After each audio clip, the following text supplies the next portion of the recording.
لو انت في ايطاليا او في اوروبا عامه، لو بتطلب حاجه من حد فحاول تطلبها بشكل مهذب. يعني لو عايز تطلب حاجه من حد فما تنساش تستخدم كلمه بيرفافوري، بيرفافوري من فضلك. ولو بتاخد حاجه من حد فوانت بتاخدها قول له جراتسيا وابتسم في وشه، لانه عمل لك حاجه انت طلبتها منه.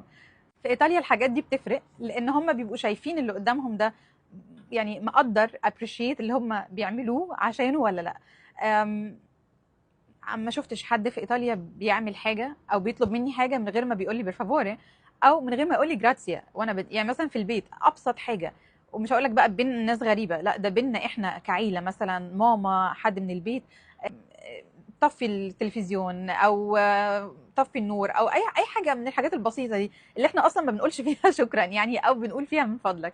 فهم متعودين على كده، متعودين على كده من صغرهم مع الاب والام والاطفال. تخيل انت طول الوقت بتقول مثلا لاخوك او اختك بيرفافوري من فضلك وشكرا وعفوا والحاجات دي. ولكن في ايطاليا ده موجود وبشكل كبير جدا، فعشان كده هم بيستنفروا لو حد غريب بقى، مش حد قريب، حد غريب عملوا له حاجه او بيطلب منهم حاجه بدون ما يراعي الايثكس دي، او بدون ما يراعي الذوقيات دي.